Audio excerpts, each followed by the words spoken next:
አሰላሙ አለይኩም ወራህመቱላሂ ወበረካቱ። ውድ የኔ ቤተሰቦች እንዴት ናችሁ? ሰላም ናችሁ? አላችሁ? እኔ ያለሁ አልሐምዱሊላህ። እንዴት ናችሁ? ሁሉ ሰላም ነው? ከኔ ጋር ያለሁ አልሐምዱሊላህ። ስራ፣ ጤንነት እንዴት አድርጎ ይዟችኋል? የመዳም ቅመሞች እንዴት ናችሁ? ደህና ናችሁ? አላችሁ ወይ? ዛሬ የመጣሁት ይሁን ላወራችሁ ቁጭ ብዬ ስራን ጨርሻለሁ። እስከ ዛሬ ቪዲዮ መለቅላችሁ ወይ የተሰጨው ወይንም ስራ እየያዝኩ ነው የምለቅላችሁ። ዛሬ ደግሞ ስራን ጨርሻለሁ አልሐምዱሊላህ። ሰዎች የሚሉ እናንተ ጋር ቁጭ ብዬ ማውራት ነው የፈለኩት።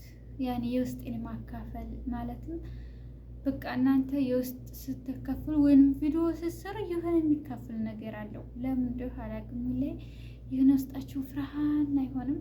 የሆነ በቃ ቁጭ ብላችሁ እንደምታዋዩት በቃ ያው ቤተሰብ አለ አይደለ? እንዲህ የምትናገሩት ነው የሚሆነው፣ ቁጭ ብላችሁ የምታወሩት ማለት ነው። ስለዚህ ዛሬ ለእናንተ ለየት ያለ ቪዲዮ ልሰራላችሁ መጥቻለሁ።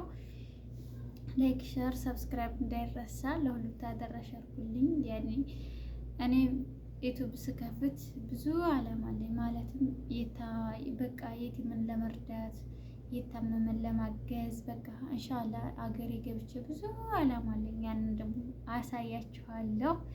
ያንን የሚሆነው ግን በእናንተ ግዢ ነው። ማለትም እናንተ ሰብስክራይብ፣ ላይክ፣ ሼር ስታረጉልኝ እኔ እጅግ ተደራሽ ሲኖረኝ የዛውት ለእኔ ብዙ ይጠቅመኛል ማለት ነው። ለእናንተ እኮ አሸግራችሁም ነካ እያደረጋችሁ በቃ ላይክ፣ ሼር፣ ሰብስክራይብ ብታረጉልኝ ለሁሉም ተደራሽ ይሆንልኛል ማለት ነው። ለሁሉም ተደራሽ ሲሆንልኝ ደግሞ እኔ እጠቀማለሁ። ይሄ የሚሆነው ደግሞ በእናንተ የመዳም ቅመሞች ነው። በጣም የምወዳችሁ በጣም የማከብራችሁ ልዩ ቦታ ላይ ለእናንተ ማለት ነው። አልሐምዱሊላህ አሁንም ብዙ ለምታረጉልኝ ላይክ ሼር ስለምታረጉኝ በጣም ደስ ይለኛል።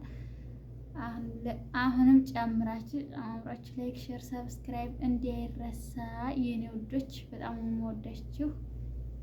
እናም ላዋያችሁ የመጣሁት ዛሬ በጣም ማለት እስኪ የውስጤን አውርቼ ይውጣልኝ። አንዳንዴ በቃ አይሰማችሁም? ብቻችሁን ናችሁ በቃ ሁሉ ነገር እኔ እንጃ በጣም የሚሰማ ነገር አለ።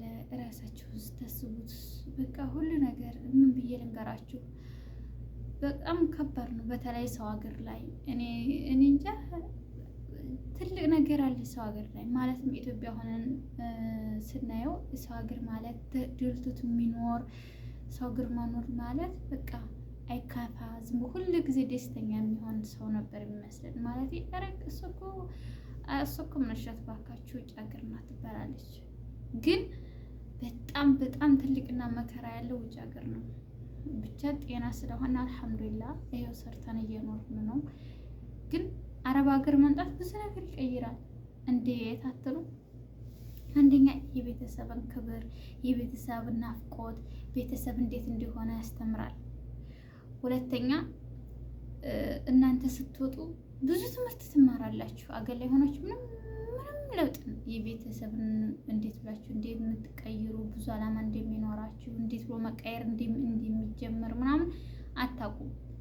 ግን ከወጣችሁ ውጭ ሀገር ስትመጡ በጣም ብዙ ነገር ያስተምራል። በጣም ብዙ ነገር፣ በጣም ከምነግራችሁ በላይ። አንደኛ የሰው ፍቅርን ያስተምራችኋል። ሁለተኛ የቤተሰብን ክብር፣ የቤተሰብን ናፍቆት አልወጣ ሰው ጭራሽ አያውቀውም። ኢትዮጵያ ሆኖ እዛው ቤተሰቦቹ ጋር ያለ ሰው ቤተሰቦቹ ጋር ተቀመጠ ሰው ምናምን በጭራሽ አያውቀውም። ግን አረብ ሀገር የመጣ ሰው እንጃ። ግን ኢትዮጵያ እኮ ስትሄዱ ማለት ነው እንደዚህ ነው። እችን ታያት እባክሽ ና እላለሁ። እዛው የለም የሚያዳምጣችሁ የለም። እስኪ ምን ሆና ነው? እስኪ እንደዚህ የሆነችው ብዙ ነገር አይታ ነው፣ ብዙ ነገር አሳልፋለች፣ እንደዚህ መከራ ስቃይ አይታለች። ጭራሽ አንድ የሚያስብላችሁ የለም። ሀታ ቤተሰቦቻችሁን ቢሆን እሷን ታያት እባክሽ አረብ ሀገር ሄዳ ያነቀል አድርጋ ነው የመጣችው እንደዚህ ነው የሚሉት። ወላሂ ምንም ነገር እንትን የሚሉት ነገር ምክንያቱም ምን ስላየሁት ማለት ነው እንዴት እንደሆነ አቀባበል እንዴት እንደሆነ እችን ታያት እባክሽ ና እኮ ነው የመጣችው። እችን ታያት እንዴት ሆና በቃ የተሰቃየች እኮ። እቤት ያለ ልጅ ግን ደግሞ የሚወደደው ደግሞ እቤት ያለ ልጅ ነው። እንዴት አትሉም? አልተረቢያቸውም። በቃ እረዲያ አንቺ ዝም ብለሽ ነው ምን የምትረቢው ነገር አለሽ? ሄደሽ እንዲ እህትሽን አልቀየርሽ፣ ወንድምሽን አልቀየርሽ፣ ለወንድምሽ መኪና አልገዛሽ፣ ለእህትሽ ቤት አልሰራሽላት። ኬፍ እንዴት? በቃ የሚታሰበው ለቤት ላለው ልጅ ነው። ምክንያቱም እሷ ወጥታለች፣ ተሰቃይታለች፣ የሰው ፊት ገርፏታል። እስኪ ለእሷ እንዴት ብለን እንቀበላት? እስቲ ለእሷ ቦታ ይኑረን፣ ይህን ነገር አሳልፋልና ሌላ እንደዚህ አይደለም የሚሉት። አረ እህትሽን አልቀየርሽላት፣ ሀላስ ወንድምሽን መኪና አልገዛሽለት፣ ዝም ብለሽ ነው እንጂ አንቺ አረብ ሀገር መሄድ። እህትሽን አልቀየርሽላት የምትባለው ቤት አልሰራሽላት የምትባለው አግብታ ልጆች እየወለደች የምትኖረውን ነው። አረብ ሀገር ያለችውስ አላገባችም። ምንድነው እንዴት ዳር አድርጋ መቁጠር የያዘችው? በቃ እንሸቃላ ነይ ጥረጊ፣ ነይ መስሂ፣ ነይ ይሄን ሐማም ጠቢ። በቃ ይሄ ነው ለሷ የሚገባት ማለት ነው። እና እናንተ ላይክ፣ ሼር፣ ሰብስክራይብ አድርጉኝ። የዛሬው ቪዲዮ ይሄን ይመስላል። ወዳችኋለሁ።